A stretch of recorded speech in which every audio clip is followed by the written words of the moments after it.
বাংলাদেশের দক্ষিণাঞ্চলে অবস্থিত একটি ঐতিহাসিক শহর বরিশাল। এই শহর শুধু মানুষের ইতিহাসে নয়, প্রকৃতির ইতিহাসেও অনেক কিছু লুকিয়ে রেখেছে। আর এই লুকিয়ে থাকা রহস্যগুলোর মধ্যে অন্যতম হল বরিশালের নদীগুলোতে ডুবে থাকা শত বছরের পুরনো জাহাজগুলো। বরিশালের বুক চিরে বয়ে চলা কীর্তনখোলা নদী। এই নদী শুধু নদী নয়, এটা যেন সময়ের একটা বই। এই নদীর নিচে আজও লুকিয়ে আছে বেশ কিছু পুরনো জাহাজ। স্থানীয় মানুষজন বলেন এগুলো হয়তো 200 বছরের পুরনো ব্রিটিশ আমলের বাণিজ্যিক জাহাজ। কেউ আবার বলে এই জাহাজগুলোতে আছে কিছু ভয়ঙ্কর গোপন ইতিহাস। কীর্তনখোলা নদী, উলানিয়া, কালীগঞ্জ, শেওড়া আর আমিরাবাদ এইসব জায়গায় এখনো প্রায় 8 থেকে 9টা জাহাজ পানির নিচে ডুবে আছে।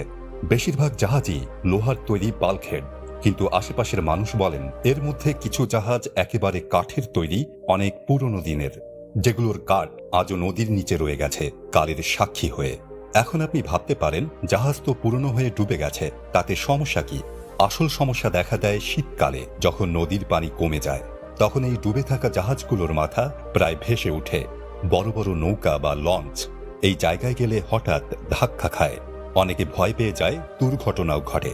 এমনও হয়েছে জাহাজের সঙ্গে ধাক্কা লেগে পুরো নৌযান নৌকার মাঝখানে আটকে গেছে। শুধু তাই না, ডুবে থাকা জাহাজগুলোর কারণে নদীর গভীরতাও কমে যাচ্ছে, পলি জমে যাচ্ছে, পথ সরু হয়ে যাচ্ছে। এতে করে বরিশালের গুরুত্বপূর্ণ নদীগুলো দিনকে দিন ঝুঁকিপূর্ণ হয়ে পড়ছে। এই সমস্যাগুলো সমাধানে সরকার কিছুটা উদ্যোগ নিচ্ছে, কিন্তু সমস্যাটা হলো সরকারি উদ্ধারকারী জাহাজগুলো এত ভারী জিনিস তুলতে পারে না। অনেক জাহাজের ওজন 1000 টনের বেশি। যেগুলো এতদিন পানির নিচে ছিল, সেগুলো তুলতে হলে দরকার হবে আধুনিক প্রযুক্তি, শক্তিশালী যন্ত্র এবং বিশেষজ্ঞ দল। কিছু বেসরকারি প্রতিষ্ঠান চেষ্টা করেছে জাহাজগুলো তোলার, কিন্তু তারা পুরোপুরি সফল হতে পারছে না।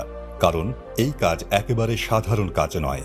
নদীর তলদেশে অনেক সময় কাদায় জাহাজ এমনভাবে আটকে যায় যে সেটা সরানোই সম্ভব হয় না।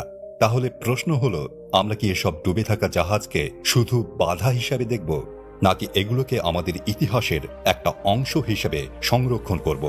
যদি ভালোভাবে গবেষণা করা হয়, তাহলে হয়তো জানা যাবে কোন জাহাজ কোন সময় এসেছে, কারা চালিয়েছে, কি পণ্য বহন করত। হতে পারে এসব জাহাজই আমাদের নদীপথের ইতিহাস বলবে, যেটা এখন পর্যন্ত আমরা জানিই না। এই ডুবে থাকা জাহাজগুলোকে যদি আমরা তুলে এনে সংরক্ষণ করি, তাহলে ভবিষ্যতের প্রজন্ম জানতে পারবে আমাদের নদীগুলো শুধু পানি বহন করে না, এগুলো সময় আর ইতিহাসও বয়ে নিয়ে চলে। বরিশালের এই নদী আর জাহাজগুলো যেন কালের এক একটা পাতা। এখন সময় এসেছে, আমরা কি এই পাতাগুলো সংরক্ষণ করব, নাকি চুপচাপ চোখ বন্ধ রাখব?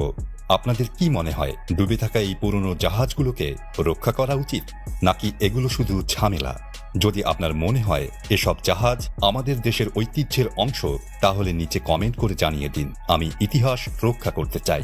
আর যদি ভিডিওটি ভালো লেগে থাকে, তাহলে একটা লাইক দিন আর চ্যানেলটি সাবস্ক্রাইব করুন। কারণ আমরা আপনাদের সামনে এমন আরও অজানা, বিস্ময়কর সব তথ্য নিয়ে আসতে থাকব।